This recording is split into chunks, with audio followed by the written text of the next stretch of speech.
अस्सलाम वालेकुम। पिछले चंद दिनों से आप लोग देख रहे होंगे कि जो लेबरर्स हैं, मज़दूर हैं, ख़ासकर जो माइग्रेंट मज़दूर हैं, अलग-अलग रियासतों में ख़ासकर बड़े-बड़े शहरों के अंदर प्रोटेस्ट कर रहे हैं, सड़कों पर आ रहे हैं, लॉकडाउन को डिफ़ाई कर रहे हैं, डिमांड कर रहे हैं कि उन्हें वापस घर जाने के लिए कुछ अरेंजमेंट किया जाए।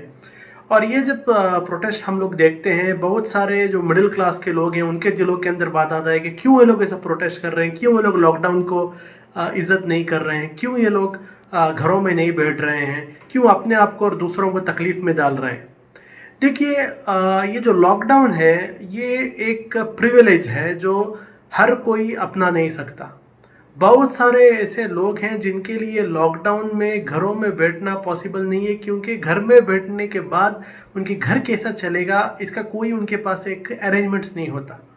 ये जो मजदूर सेक्शन जो है, जो रास्ते पर आकर ऐसा प्रोटेस्ट कर रहा है, क्या उन्हें अपनी जान की परवाह नहीं है? उन्हें उनकी जान की परवाह है।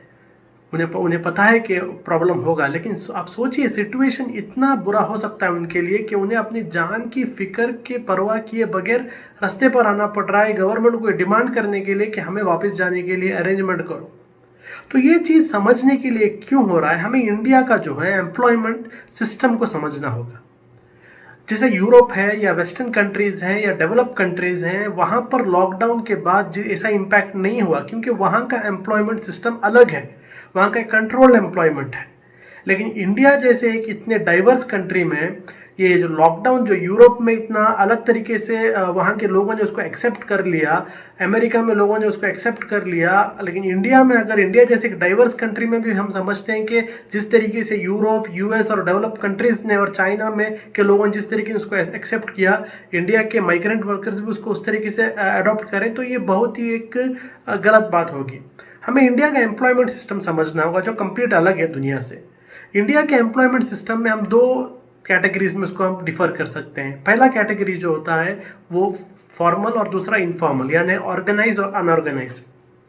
आज मैं ज़्यादा आपके सामने बात जो है अनऑर्गेनाइज सेक्टर के बारे में बात करूंगा। अनऑर्गेनाइज सेक्टर का मतलब ये होता है कि वो सेक्टर एम्प्लॉयमेंट का जो गवर्नमेंट के रूल्स रेगुलेशन से रजिस्टर्ड नहीं होता, जो गवर्नमेंट के कंट्रोल में नहीं रहता, डायरेक्ट गवर्नमेंट के रूल्स के कंट्रोल में नहीं रहता, जो गवर्नमेंट के जो टैक्सेस होते हैं, गवर्नमेंट के जो एक कैलकुलेशंस होते हैं, जो स्टैटिस्टिक्स होते हैं, उसमें वो लोग एंटर नहीं होते। ऐसे बहुत सारे जो सेक्टर्स होते हैं ये अनऑर्गेनाइज सेक्टर्स में आते हैं।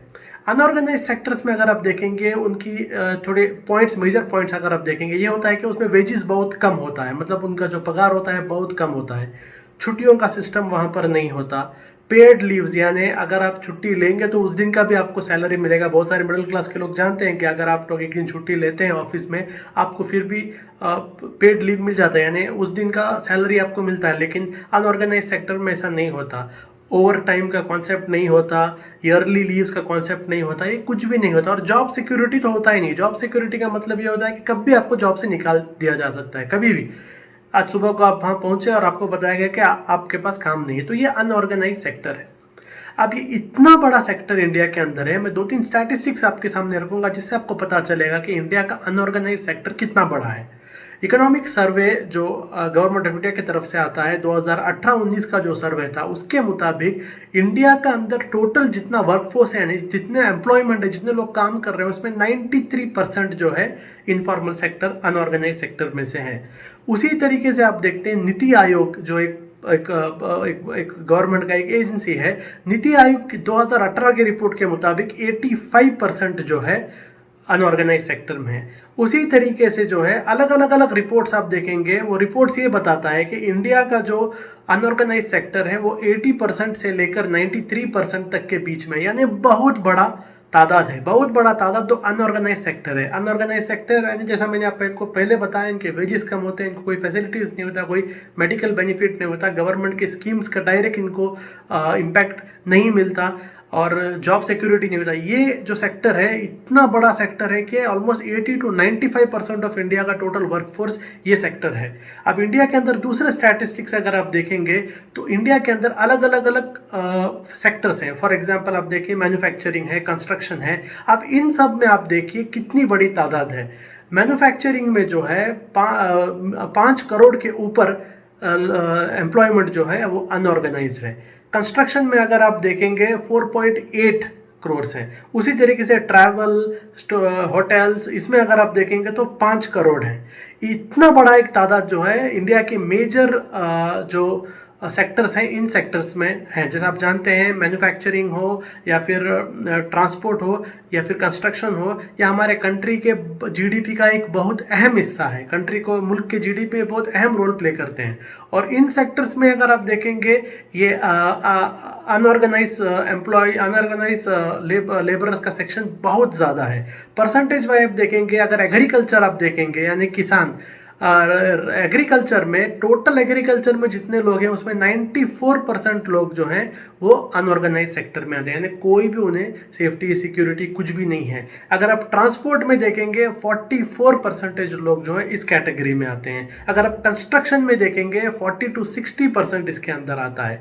और अगर आप रिटेल देखेंगे, देखिए इंडिया का रिटेल जो है बहुत बड़ा है। ILO के मुताबिक जो है इंडिया का रिटेल जो है $700 बिलियन का है। $700 बिलियन, बहुत बड़ा रिटेल। मतलब हर चीज जो आप मार्केट से जाकर डायरेक्ट कंज्यूमर खरीदते हैं वो हमारा रिटेल है। तो $700 बिलियन का जो हमारा रिटेल इंडस्ट्री है, उस रिटेल में अगर आप देखेंगे वहां पर भी अनऑर्गेनाइज सेक्टर 90% है। तो ये पूरे चीज़ों का अगर आप एक जायज़ा लेंगे तो आपको पता चलेगा कि इंडिया के अंदर हर एक चीज़ में अनऑर्गेनाइज सेक्टर और अनऑर्गेनाइज लेबर्स का बहुत बड़ा एक शहर है। इस वजह से हम देख रहे हैं ये प्रॉब्लम्स जो पूरे शहरों के अंदर हो रहे हैं, इस वजह से हो रहे हैं। ये जो लोग रास्ते पे आ रहे हैं, ये लोगों के पास कुछ भी नहीं है। ये अपना दिन कैसा हो रहा है, कुछ भी नहीं है इनके पास। आप इनको चंद लोग लेके जाकर राशन सब दे रहे हैं। लेकिन छोटा एक सवाल, ये लोग हैं जो 8,000 से कम कमाते हैं महीने में, मैक्सिमम मैं बताता हूँ 8,000, उससे कम कमाने वाले लोग हैं। इतना कम कमाने वाले लोग, वो उनको अगर कमाई नहीं है तो वो खुद क्या खाएंगे? चलो आप खाएंगे कि उनको हम लोग फूड किट्स ला के देंगे, वो अपने घरों पर क्या देंगे? उनके घर वाले दूसरे गाँवों में हैं, इंटीरियर विलेजेस में रहते हैं, भूखे रहेंगे। तो ये घर वालों की फिक्र इनके अंदर इतनी कि ये सोच रहे हैं घर वालों के साथ क्या होगा, मेरे बीवी बच्चे भूखे रहेंगे। इसलिए हम देख रहे हैं इनके अंदर इतना एक ये फिक्र है कि ये लोग लॉकडाउन को तो छोड़कर ये लोग बाहर आकर स्टेशन के बाहर जमते हैं, प्रोटेस्ट कर रहे हैं, वापस जाने का डिमांड कर रहे हैं। ये एक हम देखते हैं कि अनऑर्गेनाइज सेक्टर इफेक्ट हो रहा है। अब ये लॉकडाउन में इनका इम्पैक्ट आप देखिए, लोग सोचते हैं लॉकडाउन में इम्पैक्ट क्यों हो रहा है इनको। सिंपल एग्जांपल ले लीजिए, आप एक ऑटो रिक्शा ड्राइवर को लीजिए। आप सब लोग घर के अंदर बैठे हैं, ऑटो रिक्शा में कौन जाएगा? यानी पिछले 21 डेज में आप जिस शहर में हैं उस शहर में आप देखेंगे ऑटो रिक्शा वालों को कोई बिजनेस नहीं, बंद है, वो घर में बैठना, उसका घर कैसा चलेगा? आप साइकिल रिक्शा वालों को लीजिए, नॉर्थ इंडिया के बहुत सारे सिटीज़ में अभी भी साइकिल रिक्शा है। वो अपना साइकिल रिक्शा घर में लेके बैठेगा, उसका खुद का भी नहीं होता, किसी के पास उधार लेके चला रहा होता है। वो पिछले 21 दिन से कुछ भी नहीं है उसके पास, इनकम ही नहीं है उसके पास। आप वहीं पर कंस्ट्रक्शन देखिए, पूरा का पूरा कंस्ट्रक्शन ठप पड़ा है। अब कंस्ट्रक्शन वर्कर्स हो क्या, हम उनको तो कोई पगार भी नहीं देगा, क्योंकि उनका मजदूरी जो है डेली वेजेस पर होता है। आज काम करेंगे तो पगार मिलेगा। अब 21 दिन से कंस्ट्रक्शन बंद, कहाँ से पैसा? मैन्युफैक्चरिंग आप देख लीजिए, पूरा का पूरा मैन्युफैक्चरिंग इंडस्ट्री, उसमें जो टेलरिंग आ जाते हैं, कारीगर आ जाते हैं, जो मैकेनिक्स आते हैं, बहुत सारे अनऑर्गेनाइज सेक्टर्स हैं। जैसा मैंने आपको पहले बताया, बहुत बड़ा परसेंटेज, अब 40% अनऑर्गेनाइज सेक्टर में है। इनको अगर काम को नहीं जाएंगे, इनको वर्क फ्रॉम होम का कॉन्सेप्ट ही नहीं है। इनको अगर काम नहीं करेंगे तो पेड लीव का कॉन्सेप्ट ही नहीं है, छुट्टियों का कॉन्सेप्ट ही नहीं है, कहाँ से आएगा इन्हें पैसा? तो इस तरीके से इतने सारे लोग इम्पैक्ट हुए हैं। और आप देखिए मुंबई के अंदर आप ले लीजिए, एक एवरेज जो ये लेबरर्स जहाँ पर रहते हैं, 4 से 5 हज़ार छोटे खोली का एक भाड़ा अगर वो देंगे, अगर उनके पास ही पैसा नहीं है तो जो वो खोली का छोटा ओनर रहेगा उसको ये रेंट नहीं दे सकते, यानी उसका भी मंथली इनकम डिडक्ट हुआ है, वो भी अनऑर्गेनाइज सेक्टर में आ रहा है। उसके पास भी हाथ में जो हर महीने 5,000 भाड़े के आते थे वो भी बंद हो गए। इस तरीके से ये पूरा लिंक है। और ये सिचुएशन कितना खराब है आप देखेंगे, रिसेंटली जो है स्वयं नाम का एक संस्था है जिसने एक सर्वे किया 11,000 लेबरर्स को जाकर, अभी लॉकडाउन के बाद जाकर उन्होंने जो एक सर्वे किया, उस सर्वे में वो लोग बता रहे हैं कि 12 करोड़ लोग इम्पैक्ट हुए हैं। इस टोटल लॉकडाउन की वजह से 12 करोड़ लोगों का उसमें इम्पैक्ट हुआ है। उसमें अगर आप देखेंगे 96% लोग जो जिनका इन्होंने सर्वे लिया है, 96% लोग कह रहे हैं हमें गवर्नमेंट के तरफ से राशन अभी तक मिला ही नहीं। 70% लोग कह रहे हैं हमें पका हुआ खाना अब तक मिला नहीं है।